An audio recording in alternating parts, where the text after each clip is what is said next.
अस्सलाम वालेकुम। Hi guys, कैसे हैं आप सब लोग। तो उम्मीद करती हूँ आप लोग होंगे बिल्कुल ठीक ठाक और अल्हम्दुलिल्लाह हम भी हैं बिल्कुल से ठीक। तो आज मैं आ गई हूँ आपके पास थोड़ी सी बातचीत करने के लिए। अभी तक मैंने आपसे बताया था जैसे कि मैं अल्फिया वीक चला रही हूँ कि अल्फिया का बर्थडे था, तो वो सब चीज़ें मैंने आपको अल्फिया के बर्थडे के सेलिब्रेशन दिखाया, फर्स्ट बर्थडे का और सेकंड बर्थडे का दिखा दिया है। और आप लोगों ने बहुत सारा अल्फिया को ब्लेसिंग दी है, बहुत ज़्यादा प्यार किया है, तो उन सब चीज़ों के लिए थैंक यू सो मच। और साथ साथ आप लोगों के बहुत सारे सवाल भी थे, तो कुछ सवालों के जवाब मैं दूंगी और बाकियों के मैं नहीं दूंगी, क्योंकि मैं बार बार बोल चुकी हूँ कि मैं क्लियरिफिकेशन अब नहीं दूंगी किसी को भी। आप लोग बहुत ज़्यादा सवाल कर रहे हो, क्लियर करना चाह रहे हो, तो मैं पहले ही हर वीडियो में क्लियर कर चुकी हूँ। अपनी रिलेटिव ससुराल की लाइफ को और अपने मैके की लाइफ को बता चुकी हूँ, और बार बार अगर वही सवाल किया जाएगा तो मैं अब नहीं बताऊँगी। और मुझसे वैसे भी मेरे ही सब्सक्राइबर ने कहा है कि अभी आप क्यों क्लियर करती हो इतना ज़्यादा, बहुत दे दिए, अब आप क्लियर इसी से कोई भी क्लियरिफिकेशन नहीं दोगे, तो मैं इसलिए नहीं दे रही हूँ। हाँ, एक मुख्तर खान, पता नहीं कौन है, उनका मैं बता देती हूँ। उन्होंने पूछा था कि अभी आपने ये सेलिब्रेट कहाँ करा था अल्फिया का बर्थडे, ना टच मत करो क्या पता। तो अल्फिया का बर्थडे मैंने उसकी नानी के घर पे सेलिब्रेट करा था, वो हमारी मम्मा का घर है, वहाँ पे हमने अल्फिया का फर्स्ट बर्थडे सेलिब्रेट करा था। तो अब मैं आ जाती हूँ, मैंने आपको जैसे कि बताया है कि अल्फिया का जो पैदाइश का दिन था वो मेरे लिए बहुत डेंजर था। तो बता देती हूँ कि क्या हुआ था। हुआ ऐसा था कि मेरे को शुगर है और शुगर में बहुत ज़्यादा मेरी शुगर हाई रहती है, तो उस वजह से मुझे अंडर ऑब्जर्वेशन रहना पड़ता है डॉक्टरों के। तो मेरा फर्स्ट बेबी हुआ था, तो वो हुआ था हमारे यहीं पर पास में पड़ता है हॉस्पिटल, वहाँ पर हुआ था, गवर्नमेंट हॉस्पिटल में हुआ था। तो उसको फिट्स आ रहे थे पैदा होते टाइम पे ही, तो काफ़ी कॉम्प्लिकेशन थी, लेकिन वो 15 डेज के बाद ख़त्म हो गया था, जैसे कि मैंने आपको बताया था रूहान के बारे में। अब बात आती है कि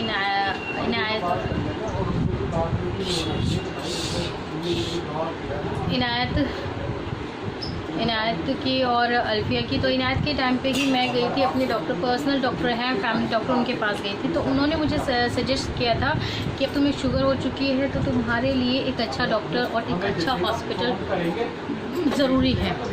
तो उन्होंने मुझे रेकमेंड करा था या तो इरविन या फिर लेडी हार्डिंग। तो मैंने लेडी हार्डिंग प्रेफर करा। लेडी हार्डिंग में हम गए तो मुझे ऑब्जर्वेट कर लिया उन्होंने फर्स्ट डे से ही, मुझे ज़्यादा टाइम भी नहीं हुआ था। उन्होंने ऑब्जर्वेशन करा और मतलब अपने पास तक मुझे 1 महीने तक रखा और मेरी शुगर नॉर्मल करी। फिर वहीं से मुझे इंसुलिन स्टार्ट हो गए थे। ऐसे ही अल्फिया के टाइम पे भी हुआ, क्योंकि हमें पता था कि हमें हॉस्पिटलाइज होना पड़ेगा।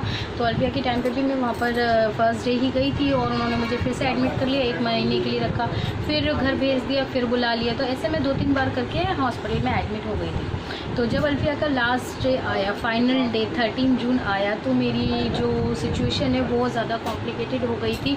कॉम्प्लिकेशन इतने बढ़ गए थे कि मेरी जान के लाले पड़ गए थे और मुझे पता भी नहीं था। जैसे सी सेक्शन करा वैसे ही मेरी बॉडी का ब्लड पूरा ख़त्म हो गया था, बहुत ज़्यादा। मेरा ऑपरेशन ही 4 घंटे तक चला था और बॉडी से सारा ब्लड जा चुका था। 20 बॉटल मुझे रेड ब्लड चढ़ा था और 4 बॉटल मुझे वाइट ब्लड चढ़ा था।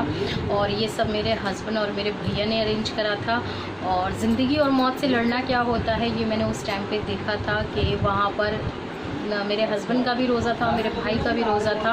और डॉक्टरों से कुछ मिस्टेक तो हुई थी, वो मिस्टेक सुधारते सुधारते मैं वेंटिलेटर पे चली गई थी। और वेंटिलेटर पे आपको पता है कि इंसान कब जाता है। तो बस सिचुएशन ये थी कि मैं वेंटिलेटर पे थी और मेरे हस्बैंड को और भाई को बोल दिया था कि अगर 48 घंटे में अगर इसको होश आ जाता है तो ये आपकी है, वरना हम कुछ नहीं कह सकते। और पेपर्स हमसे पहले ही साइन करवा देते हैं, पेपर्स जो हैं वो हमसे पहले ही साइन करवा देते हैं ओटी में जाने से पहले। जैसे कि सभी को पता होता है, एक फॉर्मेलिटी होती है जो कि करते हैं कि अगर आपके पेशेंट को खुदा ना खास्ता कुछ हो जाए तो हॉस्पिटल की और हॉस्पिटल के कर्मचारियों की कोई जिम्मेदारी नहीं है, ना ही डॉक्टर जिम्मेदार है। तो ये सब चीज़ें पहले ही हो जाती है, तो जो एक फॉर्मेलिटी होती है हमारे साथ भी हुई थी।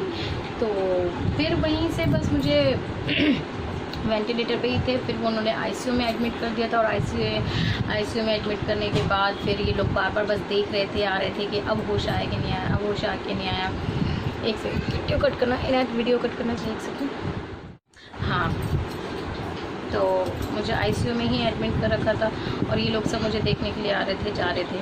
तो फिर वहाँ पे मेरी मम्मा आई थी, तो मम्मा को लगा उनके सामने से एक स्ट्रेचर गया, तो मेरी मम्मी कहने लगी कि रानी कहाँ पर है, रानी कहाँ है।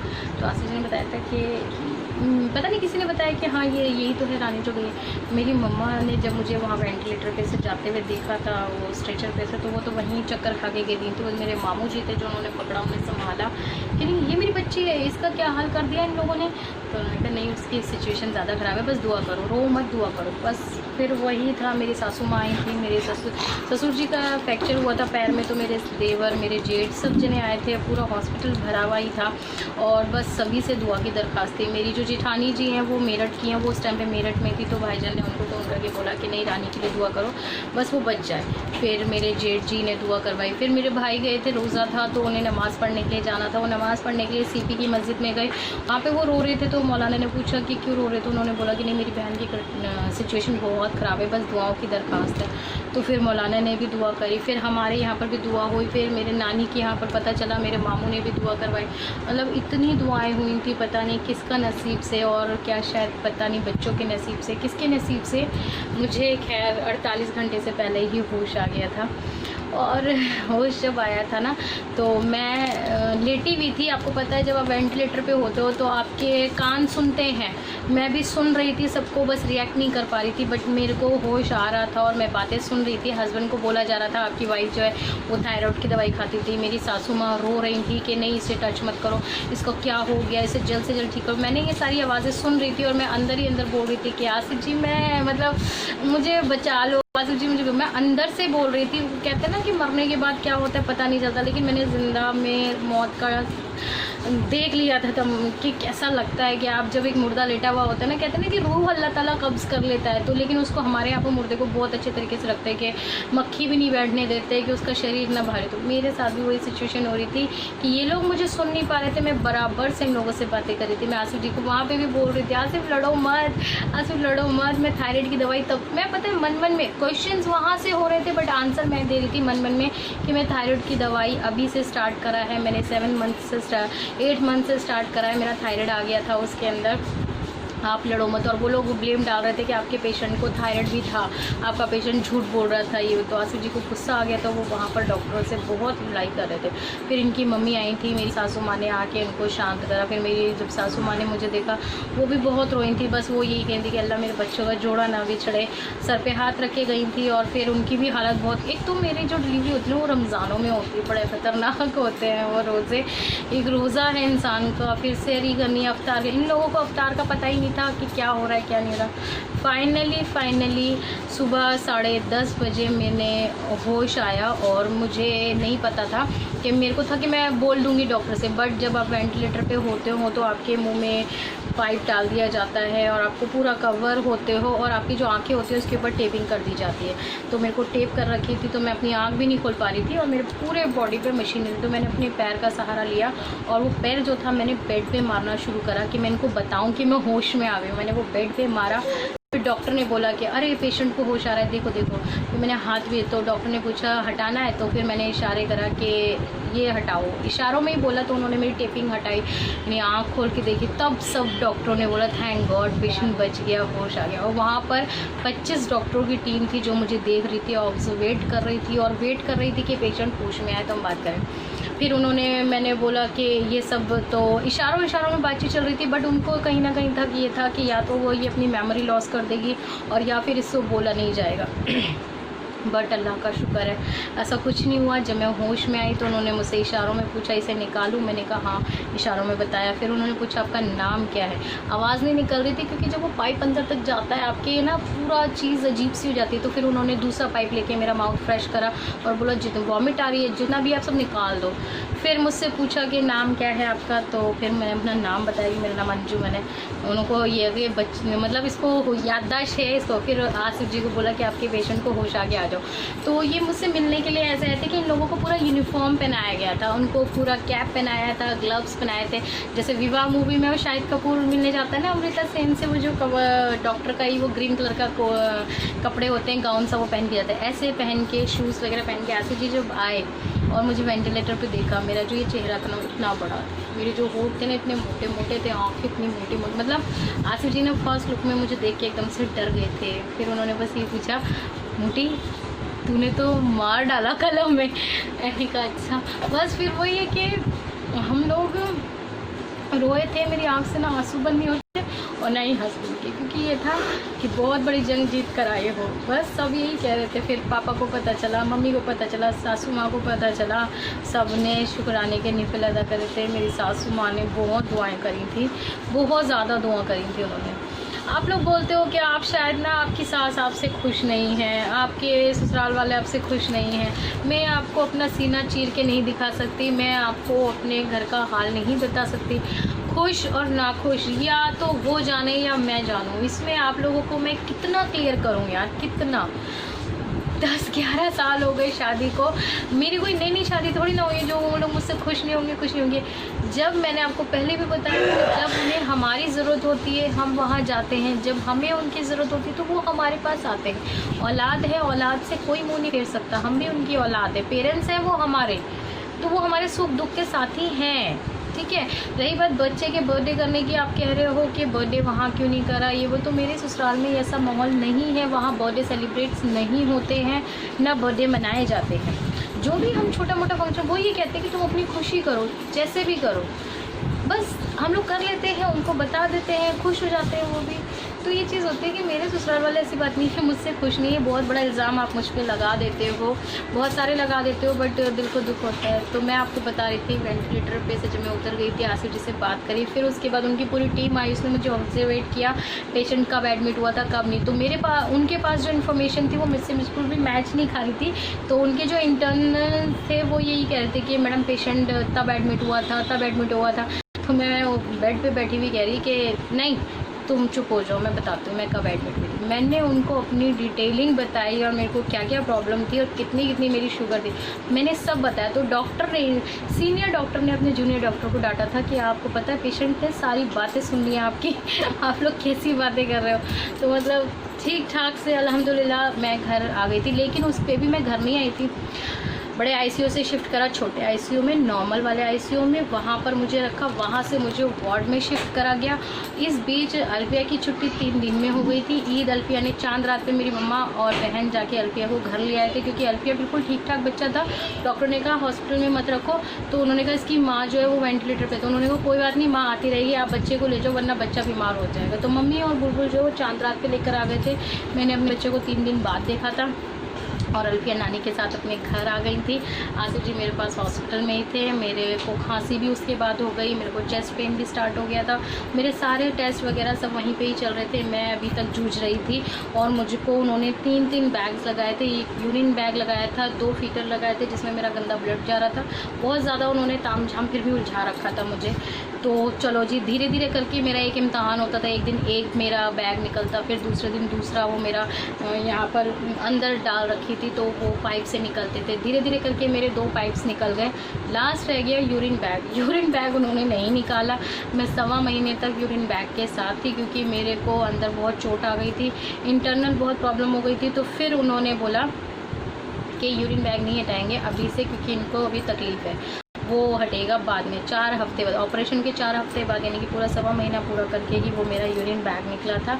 लेकिन मैं उसमें भी ये था कि जब मुझे नॉर्मल वार्ड में शिफ्ट कर दिया था तो मैं घर पे जब आई थी तो अपना यूरिन बैग के साथ ही आई थी। फिर मम्मी ने एक खटोला सा बिछा दिया था, मैं उस पर लेटी रहती थी। अल्फिया का मैंने कुछ नहीं करा, मेरे हाथ पैर इस लायक नहीं थे कि मैं अपना बच्चा भी उठा लूँ। मेरे हाथ पैर इतने दुखे हुए थे क्योंकि इतना ज़्यादा कैनुलाज और इतने ज़्यादा वो लगे थे इंजेक्शंस, और ग्लूकोज लिमिट ही नहीं थी किसी की। तो मैं बिल्कुल बेकार थी। अल्फिया को उसका सब कुछ उसकी नानी और उसके खाला जी वगैरह ही सब कर रही थी, मैं कुछ भी नहीं कर। बस हाँ, डेली मुझे जब तक मैं हॉस्पिटल में थी डेली अन्नू मुझे अल्फिया का पिक्चर क्लिक करके देती थी और मैं बस हॉस्पिटल में बैठी बैठी अल्फिया के वो पिक्चर्स देखती रहती थी। ईद का पिक मेरे पास गया, फिर उसके बाद में पिक मेरे पास गया। तो बस वहीं से सब्र कर रही थी अपने बच्चे पे। और उसके बाद जद्दोजहद कर करके हम लोग, और फिर जब बच्चा हो गया उसके बाद जब बच्चा घर आ गया तो फिर सबको हुआ कि मिठाई बांटो, अब तो बच्चे ये वो। मैंने आसिफ जी को मना करा था मिठाई बिल्कुल भी मत बांट देना, जिस दिन मेरी छुट्टी होगी ना मैं उस दिन मिठाई बांटूंगी। फिर इतना ज़्यादा मैं हॉस्पिटल से फेडअप हो गई थी ना, मुझे हॉस्पिटल का फोबिया हो गया था। एक दिन तो मैंने वहाँ से भागने की भी कोशिश करी, क्योंकि मेरे को देखते देखते आसिफ जी को हैज़ा हो गया था, इनको फूड पॉइजनिंग हो गई थी वहाँ, क्योंकि धूप में पड़े रहते थे, कुछ खाना वाना कुछ नहीं, तो इनको वॉमिटिंग वगैरह शुरू हो गए थे। तो फिर जब इनको पता चला कि इनको फिर अपोलो में एडमिट करा, मम्मी लेके गई इनको अपोलो में एडमिट करने के लिए, तो मेरे पास कोई भी नहीं था। फिर मैंने मेरी सासू माँ को फ़ोन करा, फिर सासू माँ ने मेरे देवर भेजे, और मैं अपनी देवर से कभी नहीं बात करती थी, इतना ज़्यादा मैं उस दिन इतना रोई, मुझे नहीं पता, मुझे यहाँ से लेके जाओ, मुझे अब तुम्हारे भाई के पास जाना है, मुझे जाना है। तो उन्होंने कहा हाँ ठीक है भाभी आपको लेके जाएंगे, अभी आप परेशान मत हो। फिर दोनों तीनों दिन मेरे देवर बराबर मेरे पास आते रहे, मेरा हाल चाल पूछते रहे। फिर उसके बाद 30 भैया आए मेरे, मैंने कहा मुझे नहीं पता, आप मुझे आओ और मुझे लेके जाओ, मैं आसिफ जी से मिलने के ले जाऊँगी हॉस्पिटल में। आसिफ जी फिर भैया आए गाड़ी लेके कि अच्छा चल ठीक है मैं तुझे दिखा लाता हूँ, थोड़ी देर में चुपचाप से तुझे ले जाता हूँ, दिखा लाता हूँ। फिर डॉक्टर को पता चल गया कि पेशेंट भाग रहा है, तो उन्होंने फिर सिक्योरिटी टाइट करी मेरी कि नहीं कहीं नहीं जाना है आपको, आपके हस्बैंड पता है हमें, हम आपको छुट्टी देंगे। मैंने कहा नहीं मुझे लांबा दे दो, मतलब लांबा बोलते हैं जब आप अपनी मर्ज़ी से छुट्टी लेकर आते हो। मैंने कहा मुझे वो दे दो आप, मेरे को मेरे हस्बैंड के पास जाना ही जाना है। तो फिर पता था कि शुगर वगैरह इसकी हाई हो जाती है, तो डॉक्टर्स भी समझ रहे थे, बहुत कोऑपरेट कर रहे थे मेरे पास। तो उन्होंने कहा ठीक है हम आपको छुट्टी दे सकते हैं, लांबा नहीं देंगे, आप थोड़ा सा सब्र करो। फिर मैंने इनके एक फ्रेंड को फ़ोन करा कि मेरी मम्मा उनको अकेले लेके गई हैं, आप उनको देखो, वहाँ जाके देखो कि आसिफ जी को कैसे एडमिट करा जा रहा है। कैसे आसिफ जी को ये था कि मेरी वाइफ वहाँ पड़ी हुई है, तो उन्होंने एडमिट होने से मना कर दिया कि मैं एडमिट नहीं हो सकता, आप मुझे फ़र्स्ट एड दे के छुट्टी करो, क्योंकि मेरी वाइफ जो हॉस्पिटल में है मैं उसके बिना यहाँ नहीं रह सकती, क्योंकि मेरे दोनों बच्चे घर पे हैं। और अल्फिया तो छोटी थी उसका इतना नहीं था, लेकिन इनायत आसिफ जी के बिना नहीं सोती है, उसे मम्मी पापा में से कोई एक चाहिए था। फिर इनको 5-6 इंजेक्शन एक साथ दिए, 2 बॉटल्स ग्लूकोज की चढ़ाई, और उसके बाद फिर ये भी 24 घंटे के अंदर अंदर घर वापस आ गए। फिर इन्होंने मुझसे वीडियो कॉल करी कि नहीं मैं हॉस्पिटलाइज नहीं हुआ हूँ, तुम टेंशन मत लो, मैं घर पर ही हूँ। मैंने फिर एक नर्स को पकड़ा और मैंने उसको रो रो के बोला कि मुझे नहीं पता, आप मुझे छुट्टी करवा दो मेरी यहाँ से कैसे। कहती चलो ठीक है मैं मैडम से बात करती हूँ। वो नर्स बहुत अच्छी थी, इस टाइम मुझे उनका नाम याद नहीं आ रहा, उन्होंने मेरे से मैडम से दरख्वास्त करी कि अब इसकी छुट्टी कर दो। तो उन्होंने बोला ये पेशेंट यूरिन बैग के साथ घर कैसे जाएगा, चेंज भी तो करनी है वीक में। मैंने कहा मैं वीक में चेंज करा लूँगी, आप मुझे घर भेजो। कहने लगे बहुत सारे टेस्ट होते हैं। मैंने कहा आप मुझे लिख के दो, मेरे कितने टेस्ट होंगे। उन्होंने कहा यूरिन सैंपल आपके बहुत ज़्यादा जाएंगे। मैंने कहा घर से हो जाएंगे वो सारे, कह पैसा बहुत खर्च हो गया। मैंने कहा कोई बात नहीं, लेकिन आप मुझे छुट्टी कर दो। मैं 2 दिन डॉक्टर्स के पीछे पीछे भागी, अपना एक हाथ में बैग होता था यूरिन बैग, और मैं एक हाथ में पर्चा ले लेके कि मैडम मेरा छुट्टी का पर्चा साइन करो, छुट्टी का। जैसे वो बॉर्डर पिक्चर में मथुरा सिंह नहीं करता, मेरी छुट्टी सैंक्शन होगी।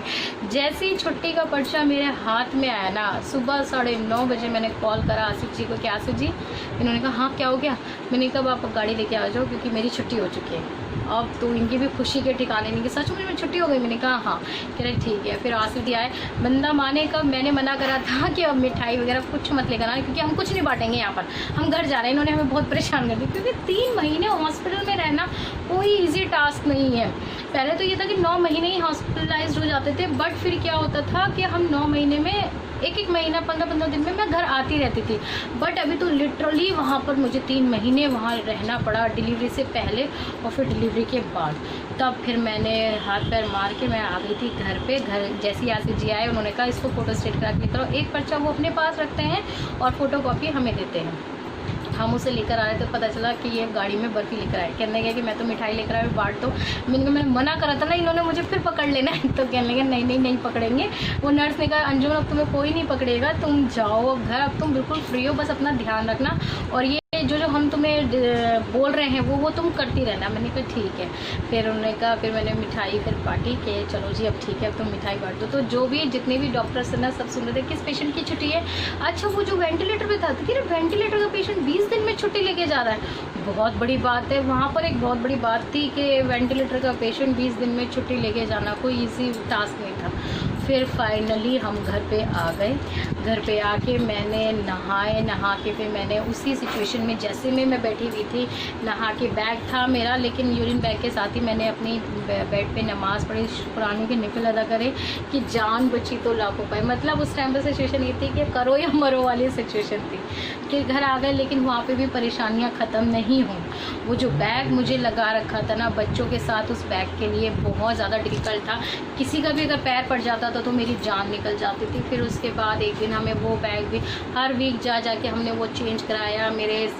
फिर मेरी शुगर का भी होता था, शुगर टेस्ट हो रही है, घर पे आके आसिफ जी शुगर टेस्ट करा रहे, सैंपल लैब में जा रहे हैं। फाइनली करते कराते 2-1.5 महीने बाद मेरे को उस यूरिन बैग, 1.25 महीने बाद वो यूरिन बैग से भी निजात मिली। हॉस्पिटल गई तब उन्होंने कहा अब आप इस बैग को हटा सकते हो, अब आप ऐसे ही अपना देखो। वहाँ पर भी 2 घंटे के लिए ऑब्जर्वेट करा उन्होंने कि छुट्टी नहीं मिल सकती जब तक से आप खुद से यूरिन पास नहीं करोगे और हमें बताओगे नहीं। एक सिस्टर मेरे साथ छोड़ रखी थी, तो फिर मैं बस बहुत सारा मैंने पानी पिया और फिर फाइनली मैंने वहाँ पर यूरिन पास किया। और मैंने फिर डॉक्टर को बताया कि नहीं मेरे को इजीली हो गया, ऐसी कोई दिक्कत नहीं है। तब डॉक्टर ने कहा अब आप बिल्कुल फ्री हो लेडी हार्डिंग से, अब आप नहीं आते।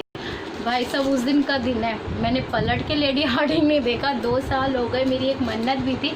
लेडी हार्डिंग के पीछे एक दरगाह भी है जहाँ पर बोलते हैं कि मन्नती दरगाह है वो, कि कुछ अगर किसी के ठीक ठाक से बेबी हो जाते तो वहाँ पर मीठा जर्दा चढ़ता है। तो मैंने वो देसी घी का जर्दा अल्फिया के लिए बोल रखा था कि अल्लाह ताला मुझे ठीक ठाक फ्री कर दो, जच्चा और बच्चा हम घर पहुँच जाए तो मैं 2 किलो का देसी घी का जर्दा बांटूँगी। अभी तक नहीं बांटा, 2 साल हो गए। लेडी हार्डिंग का फोबिया इतना ज़्यादा है कि इस बार मेरे मन से वो निकल ही नहीं पा रहा। और फिर उसके बाद लॉकडाउन, कभी अल्फिया की तबीयत, कभी कुछ, तो वो सब परेशानी में मैं अभी अपनी मुराद भी पूरी नहीं कर पाई हूँ। इंशाल्लाह अब अल्फिया की ठीक ठाक है, लॉकडाउन खुलेगा, अल्फिया की मुराद पूरी होगी। और बस वो सिचुएशन जो थी वो मैंने आज आपको सारी बता दी। अभी व्लॉग ख़त्म नहीं हुआ है, आप देखोगे अभी तक के मेरे पूरी प्रेगनेंसी से लेकर और डिलीवरी तक के फोटोग्राफ्स मैंने डाले हैं यहाँ पर। अल्फिया के भी बचपन से लेकर अब तक के पिक्स डाले हैं। ज़रूर एंजॉय करिएगा। कैसा लगा व्लॉग मुझे बताइएगा। बताओ मुझे एक बात कहनी। हाँ बताओ, ठीक से ही बोलना, पता नहीं तुम क्या बोल दोगी। गाइस पता है तब मम्मा नहीं थी ना, गाइस आपको पता है तब मम्मा को मैं देखने गया था तो मुझे इतनी प्रॉब्लम हुई थी, मम्मा को देख के मैं रो रहा था। तब बच्चे तैरते और मैं आ रहा था, वो दोनों तो पकड़े गए। तो अंकल ने कहा कि चलो बाहर निकले बच्चों, गार्डन के में जाने नहीं दे रही थी।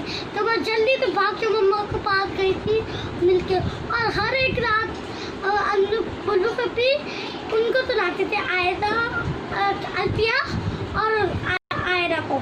तो मैं चूहा बंद पड़ के लेटती थी। ये कह रही है कि जब मैं हॉस्पिटल में एडमिट थी तो आईसीयू में मतलब ही नहीं बनता कि बच्चे जाएं, बट ये इसको आना था। वहाँ पर तो हमारे साथ 3 बच्चे थे, तहजीब ओनू भी साथ में गए थे।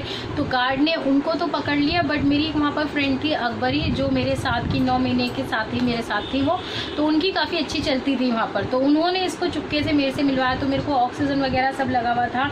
तो ये वहाँ पर मुझे देख के डर गई, जबकि हालांकि मैंने ऑक्सीजन हटा भी दिया था। अब ये कि मम्मा आपको क्या हो गया, आपको क्या हो। मैंने नहीं बेटा मम्मा बिल्कुल ठीक है, आप घर जाओ, मम्मा बिल्कुल ठीक है। इनकी मम्मा घर चलो घर चलो। मैंने कहा हाँ बेटा मम्मा आएंगी, आप घर जाओ।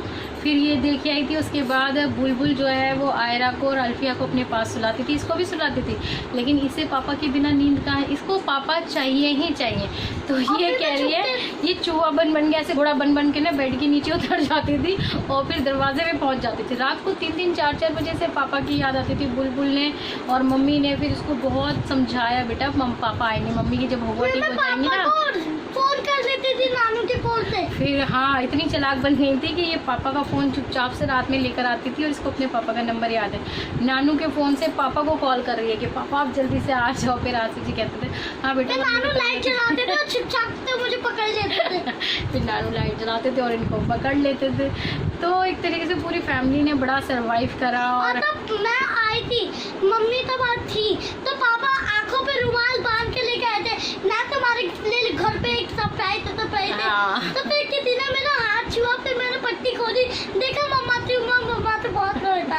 3 महीने बाद जब मैं घर आई थी तो ये ट्यूशन गई हुई थी और पापा ने इसको बताया नहीं था कि इसकी मम्मी आ रही है। तो इसके पट्टी बांध दी थी उन्होंने ट्यूशन में से ही, नीचे से ही, और फिर ऊपर आए लेकर कि तुम्हारे लिए एक सरप्राइज़ है। फिर जब मैंने इसके हाथ छुए, इसने देखा मेरी मम्मा आ गई, तो बस 3 महीने बाद मिली थी ना।